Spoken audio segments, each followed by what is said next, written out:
Welcome, awesome community, to another thrilling episode of our Biblical Explained series. Today, we embark on a journey that sets the stage for the entire human experience, the fall of man, as narrated in Genesis 3:1-24. Get cozy, because you won't want to miss a single moment of this monumental tale of temptation, choice, and consequence. Our story opens in the idyllic Garden of Eden, a paradise so perfect that it's almost hard to imagine, a breathtaking display of divine creation. Adam and Eve live here in a state of innocence, enjoying direct communion with God. Into this pristine scene creeps a crafty serpent, a symbol many scholars associate with Satan. This cunning creature approaches Eve with a deceptively simple question. Did God actually say, "You shall not eat of any tree in the garden"? This seemingly innocent query is all it takes to plant the seed of doubt. Eve responds by clarifying that they may eat the fruit of any tree, except for the one in the middle of the garden, the tree of knowledge of good and evil. God had warned them that they would die if they ate or even touched its fruit. But the serpent doesn't miss a beat. "You will not surely die," he counters, suggesting that God's warning was not only false, but perhaps malevolent. According to the serpent, eating the fruit would enlighten them, making them as gods, knowing good and evil. Hesitation is fleeting. Eve gazes at the fruit and sees that it's good for food, pleasing to the eye, and desirable for gaining wisdom. She takes and eats it, and then offers some to Adam, who is with her, and he eats as well. Instantly their eyes are opened, their innocence shattered. Suddenly aware of their nakedness, they sew fig leaves together to cover themselves. Now, let's pause for a moment. Why fig leaves? Why not any other plant? Fig leaves have been interpreted as symbols of inadequate human efforts to cover up sin. Their action signifies the first human attempt to deal with guilt and shame without divine help. Fascinating, right?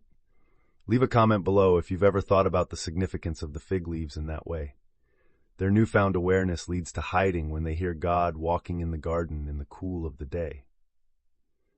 Interestingly, this is the first mention of God's physical presence in Eden, highlighting the personal and relational nature of God here. He calls out, "Where are you?" Not because he doesn't know, but to give Adam a chance to come clean. Adam responds, stating that they hid because they were naked. "Who told you that you were naked?" God asks. "Have you eaten from the tree that I commanded you not to eat from?" Adam's reply is to blame Eve, indirectly pointing a finger at God himself. "The woman you put here with me, she gave me some fruit from the tree, and I ate it." Eve, in turn, blames the serpent for deceiving her. This tragic blame game serves as the backdrop for God's pronouncement of judgment. To the serpent, God declares, "You are cursed more than all cattle and every beast of the field. You will crawl on your belly and eat dust all the days of your life." This imagery of crawling and eating dust symbolizes complete subjugation and defeat. Intriguingly, this curse includes a cryptic prophecy. "I will put enmity between you and the woman, and between your offspring and hers. He will crush your head, and you will strike his heel." This is often seen as the first messianic prophecy, hinting at Christ's eventual victory over Satan. To Eve, God says, "I will make your pains in childbearing very severe. With painful labor you will give birth to children. Your desire will be for your husband, and he will rule over you." This introduces the notion of struggle and hierarchy in human relationships, which have sparked countless avenues for interpretation and debate over the centuries. Finally, to Adam, the consequences are far-reaching. "Because you listened to your wife and ate fruit from the tree about which I commanded you, you must not eat from it. Cursed is the ground because of you. Through painful toil, you will eat food from it all the days of your life. It will produce thorns and thistles for you, and you will eat the plants of the field. By the sweat of your brow, you will eat your food until you return to the ground, since from it you were taken. For dust you are, and to dust you will return." This paints a picture of life filled with hardship, labor, and ultimate mortality.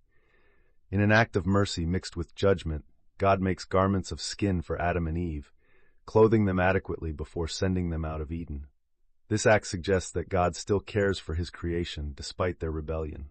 He then sets a guard of cherubim and a flaming sword flashing back and forth to prevent their access to the tree of life.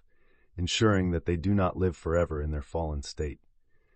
The story's profound implications reach into every aspect of the human condition: our struggles, our relationships, our work, our mortality, and our search for meaning. It's a narrative that engages not just our minds, but our hearts, reminding us of the gravity of choices and the enduring hope in redemption. As you ponder this story, think about the choices we make daily and their far-reaching consequences. What fruit are we reaching for, and what serpents are we listening to? Feel free to share your thoughts and reflections in the comments below. That's all for today, but don't forget to hit that subscribe button and click the notification bell so you don't miss our next episode, where we'll dive into the riveting story of Cain and Abel. Stay curious and see you next time on Bible Explained.